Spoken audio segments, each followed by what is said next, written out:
What's up guys, and welcome back to another Unsolved Mysteries video. These videos are a lot of fun to make and record, so please let me know in the comments if you'd like to see similar videos like this in the future. And also, make sure you sit back and relax, and also subscribe to the channel. It's the channel's goal to be at 250,000 subscribers by the end of the year, so please subscribe. But anyways, let's get into the first mystery. Morgan Nick. A 6-year-old girl from Arkansas vanished without a trace on June 9, 1995, from a Little League baseball field in Alma, Arkansas. Her disappearance sparked one of the most extensive and heartbreaking missing persons cases in American history.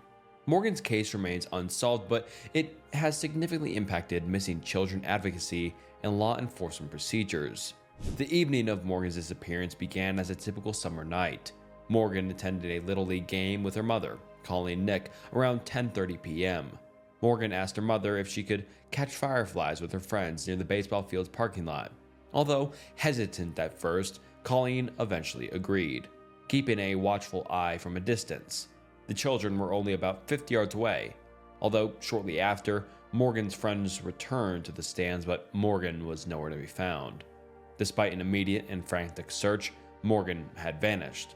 Witnesses reported seeing a suspicious man in a red pickup truck in the area around the time of Morgan's disappearance. This lead prompted a massive search effort involving local, state, and federal law enforcement. Despite extensive investigations, the truck and its driver were never identified. Over the years, numerous tips and leads have been pursued, but none have led to Morgan's recovery. Calling Nick transformed her grief into action, founding the Morgan Nick Foundation in 1996. The foundation focuses on educating the public about child safety, supporting families of missing children, and aiding in the search for missing individuals. The foundation works closely with law enforcement agencies, providing resources and support to enhance search efforts. One significant initiative inspired by Morgan's case is the creation of the Morgan Nick Alert, Arkansas's version of the Amber Alert system. This program rapidly disseminates information about abducted children to the public and media, increasing the chances of safe recovery. Over the years, Morgan's case has had several developments. In 2010, authorities conducted a search in Spiro, Oklahoma, based on credible tip that Morgan might have been buried there. However, the search yielded no results. In 2021, another lead brought investigators to a residence in Boneville, Arkansas, but again, no evidence was found, sadly. These searches, despite their lack of success, demonstrate the ongoing commitment of law enforcement to resolve Morgan's case.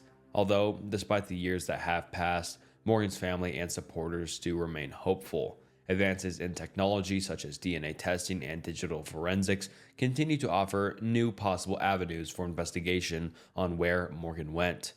The community support and the dedication of organizations like the Morgan Nick Foundation keep Morgan's story alive, ensuring that she is not forgotten. Morgan Nick's disappearance has had a profound impact, showing the importance of child safety and the need for vigilant, coordinated efforts in missing persons cases. Her legacy is evident in the improved procedures and increased public awareness surrounding child abductions. While Morgan's fate does remain unknown, the tireless efforts to find her continue to inspire hope and action. Tara Calico. Tara Calico was a 19-year-old college student from Belen, New Mexico, who vanished on the morning of September 20th, 1988. On the day she disappeared, Tara left her home around 9:30 a.m. for a routine bike ride along New Mexico State Road 47. She often rode this route and had a pattern of listening to music on her Walkman. Tara's mother, Patty Doe, sometimes accompanied her but chose not to on this particular day. Tara had told her mother to come looking for her if she was not back by noon, as she had plans to play tennis with her boyfriend later that day. When Tara did not return home by noon, Patty went searching for her along the bike route. She found no signs of Tara, but discovered a cassette tape belonging to her along the roadside. This discovery was unsettling, prompting Patty to contact the police. A more thorough search ensued, revealing pieces of Tara's Walkman scattered along the route, suggesting a possible struggle or abduction. Witnesses reported seeing a light-colored pickup truck following Tara during her ride. Despite this lead, no one was able to provide a clear description of the driver or the vehicle's license plate. The investigation stalled due to a lack of concrete evidence. Over the years, various theories have emerged, ranging from an accidental hit and run to abduction by strangers or someone known to Tara. A very significant development in the case occurred in June 1989 when a Polaroid photograph was found in a convenience store parking lot in Port St. Joe, Florida. The photo showed a young woman and a boy, both bound and gagged. The girl in the photo bore a striking resemblance to Tara, leading many to believe it could be her. Analysis of the photograph suggested it was taken after Tara's disappearance, but its origins and the identities of the individuals in the photo remain unverified. The boy in the photo was tentatively identified as Michael Henley, a child who had also disappeared in New Mexico, but his remains were later found, ruling out his connection to the photo. Despite extensive media coverage and public interest, Tara's case remains unsolved. Her family has tirelessly advocated for answers, keeping her story alive through various media and public appeals. In 2008, on the 20th anniversary of her disappearance, the Valencia County Sheriff's Office and the FBI reopened the case, hoping advances in technology might shed new light on the investigation. However, no breakthrough has been achieved. Tara's mother, Patty Dole, passed away in 2006, never knowing what happened to her daughter. Uba County 5. The Uba County 5 were a group of young men from Yuba City, California, who disappeared in 1978 under mysterious circumstances. The group consisted of Gary Mathias, Jack Madruga, Bill Sterling, Jack Huet, and Ted Weather. All 5 men had mild intellectual disabilities or psychiatric conditions, which made their disappearance especially puzzling and tragic. The 5 men attended a basketball game on the evening of February 24th, 1978 at California State University, Chico. They were all enthusiastic about sports and had a Special Olympics basketball game scheduled for the following day. After the game in Chico, they stopped at a convenience store to buy snacks and drinks, but then, for reasons unknown, they deviated from their route back home. They drove to a remote area in the Plumas National Forest about 70 miles from Chico and in the opposite direction from Yuba City. The next day, their car, a 1969 Mercury Montego, were found abandoned on a remote mountain road. The car was stuck in the snow but was in working condition and had enough fuel. There were no signs of a struggle or foul play, and the keys were missing. The search for the Yuba County 5 began, but severe weather conditions hampered efforts. After several days, no trace of the men was found, and the search was called off. However, in June 1978, the remains of 4 of the men were discovered by motorcyclists in and around a trailer maintained by the Forest Service at a remote campsite. Ted Weather's body was found inside the trailer, wrapped in several layers of blankets. He had died of starvation and exposure, despite there being a supply of food and a heating source in the trailer. His feet were badly frostbitten. The bodies of Sterling, Huet, and Madruga were found in the surrounding areas, having succumbed to the elements. Gary Mathias, however, was never found. The circumstances surrounding their death remains a mystery. Several theories have been proposed on what happened to them, including that they were forced to leave their car and seek shelter due to a perceived threat, that they became disoriented and lost in the snow, or that they were followed and subsequently met with foul play. Some suggest that Gary Mathias, who had a history of psychiatric issues and was known to become disoriented when off his medication, may have led the group astray. However, there is no concrete evidence to support any of these theories. It's just all speculation. One theory posits that the men followed a forest road, hoping it would lead them back to civilization. However, they ended up deeper in the wilderness. Despite their disabilities, the men were familiar with outdoor activities, but the severe weather and challenging terrain proved too much for them. The presence of Weather's body in the trailer suggests that they found temporary shelter but were unable to make use of the resources available, possibly due to their mental state or the physical condition they were in by the time. Jack Froe's Mystery. The mystery of Jack Froe's is a captivating and eerie tale that has intrigued many since it began in 2011. Jack Froe's, a 32-year-old man from Dunmore, Pennsylvania, tragically died of a heart arrhythmia in June 2011. What makes his story remarkable and unsettling are the emails his friends and family began receiving months after his death, seemingly from Jack himself. Jack was known for his sense of humor and close relationships with his friends and family. His sudden death left those who knew him in shock and obvious deep mourning. About 5 months after Jack passed away, one of his closest friends, Tim Hart, received an email from Jack's email account. The subject line read, "I'm watching." And the message referenced a specific conversation the two had in Jack's basement shortly before his death. Tim was understandably shaken and confused, as only he and Jack knew the details mentioned in the email. Tim wasn't the only one to receive such emails. Jack's cousin, Jamie McGraw, also received an email from Jack's account. Jimmy had recently injured his ankle, and the email from Jack's account mentioned the injury, asking how his ankle was doing and warning him to be careful. Like Tim, Jimmy was deeply disturbed and perplexed by the message. I mean, this is creepy for everyone involved, as it contained information that only someone very close to him would know. And, obviously, Jack was dead, and how was he sending emails? These emails led to widespread speculation and numerous theories about their origin. Some believed it was a cruel hoax orchestrated by someone with access to Jack's email account. Others suggested it was a supernatural occurrence, with Jack somehow communicating from beyond the grave. A more technical theory possessed that Jack might have scheduled the emails to be sent at specific times after his death, although this would not explain the references to events that occurred after he had passed away, such as the broken ankle.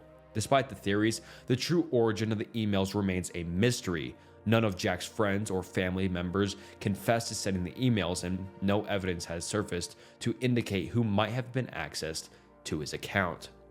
The emails stopped as abruptly as they started, leaving those who received them with many questions and no answers. West Mesa Bones Collector. The West Mesa Bone Collector case, often referred to as the West Mesa Murders, is one of the most chilling and unresolved serial murder cases in recent American history.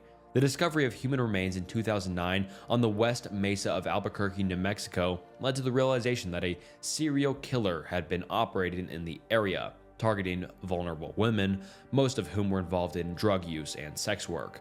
The case remains unsolved, and the identity of the perpetrator, dubbed the West Mesa Bone Collector, is still unknown. Although, let's get into the story.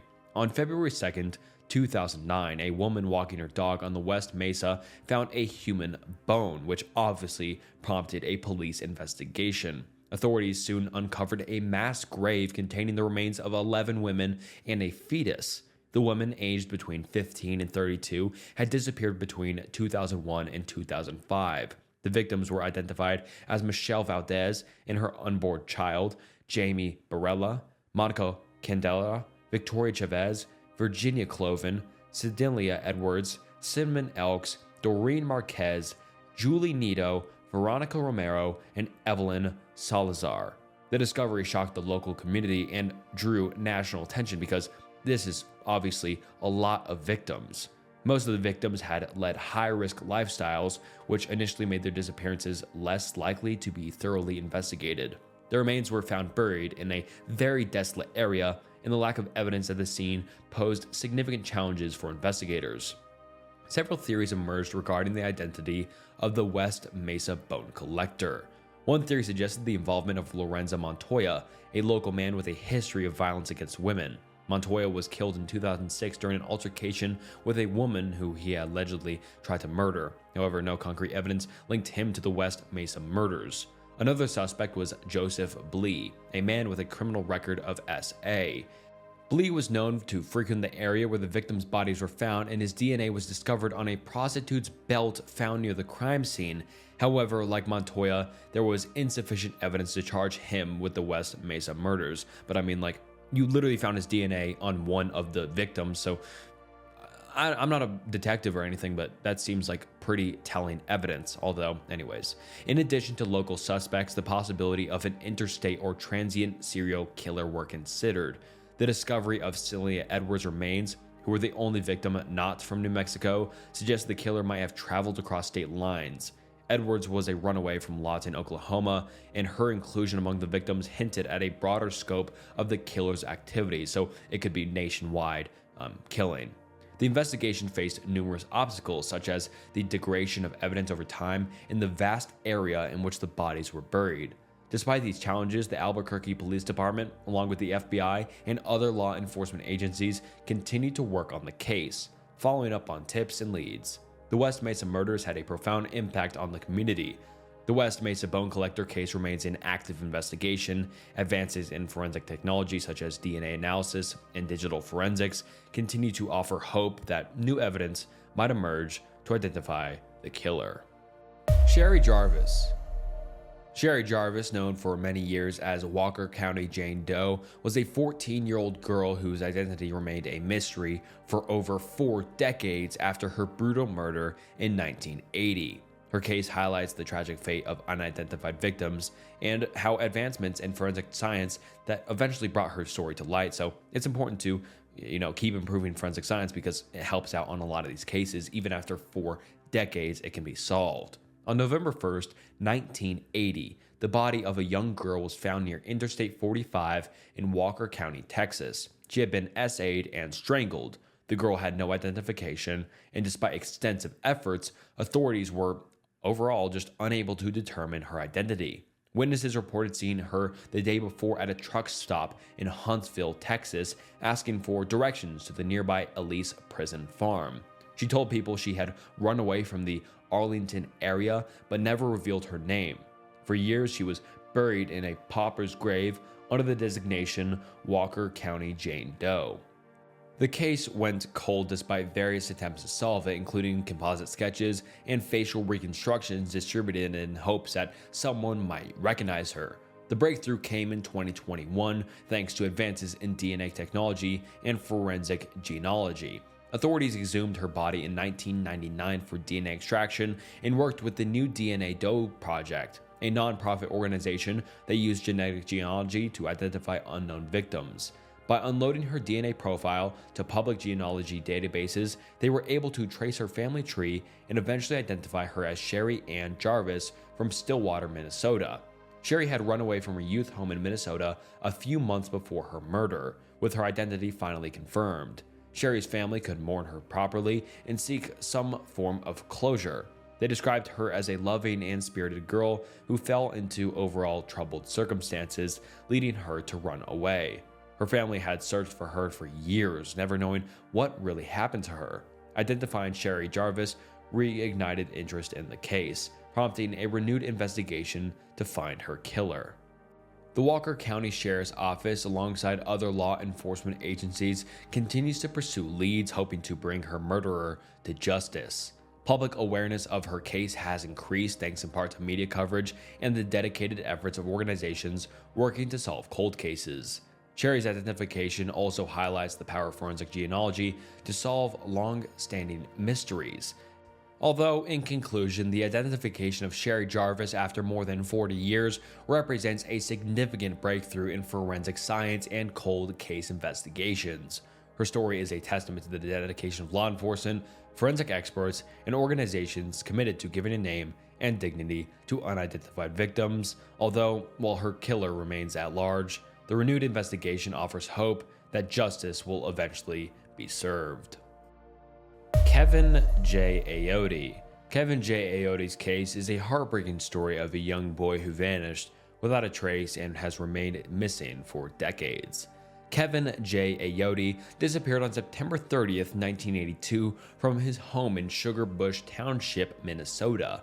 At the time of his disappearance, Kevin was just 3 years old.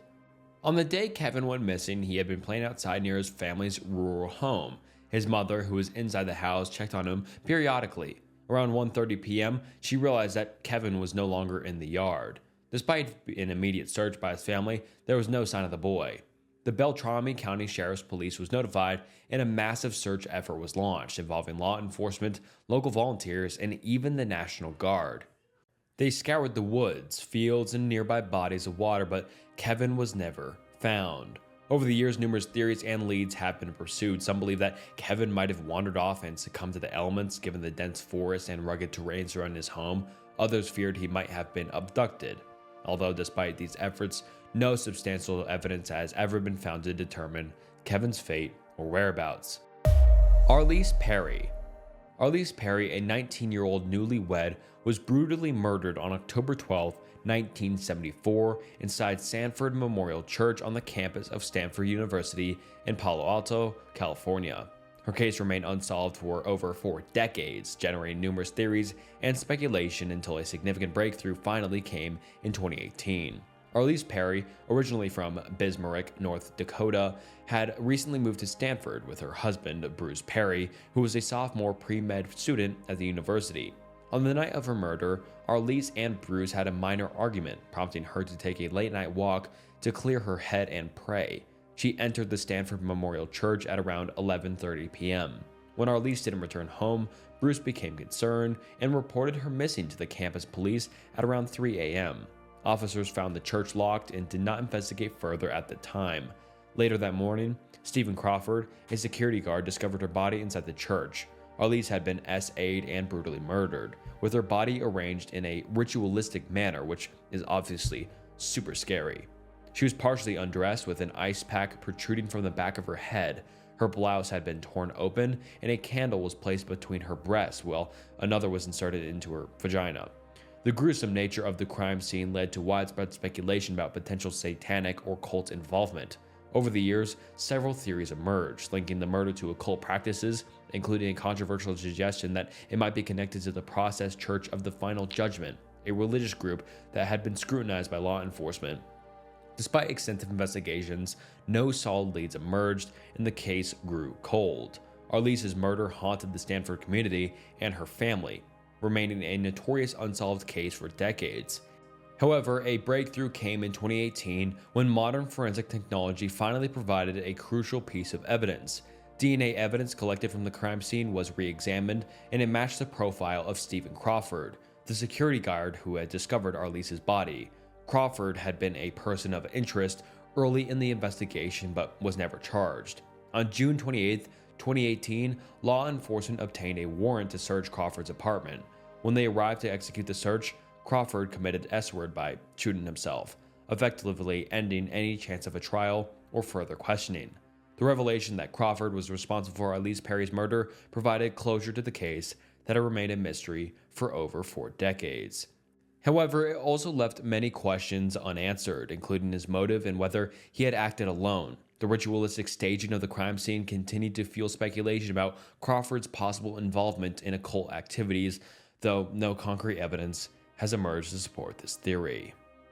In conclusion, Arlis Perry's brutal murder in 1974 remained an unsolved mystery for over 40 years, shrouded in speculation and theories about satanic rituals and cults. The case was finally solved in 2018 thanks to DNA evidence that identified Stephen Crawford, the security guard who had discovered her body, as her killer. While this revelation brought some closure, it also left lingering questions about Crawford's motives and actions. Paula Jean Weldon. Paula Jean Weldon's disappearance in 1946 remains one of the most enduring mysteries of Vermont's history, sparking decades of speculation and search efforts that have yet to uncover the truth behind her vanishing.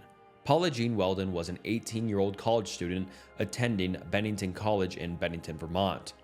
On December 1st, 1946, she told her roommate that she planned to take a hike on the Long Trail, a popular hiking route that runs through the Green Mountains. She left without any money or identification, wearing jeans, a red parka, and sneakers. Paula was last seen by an elderly couple who were hiking on the trail that afternoon around 4 p.m.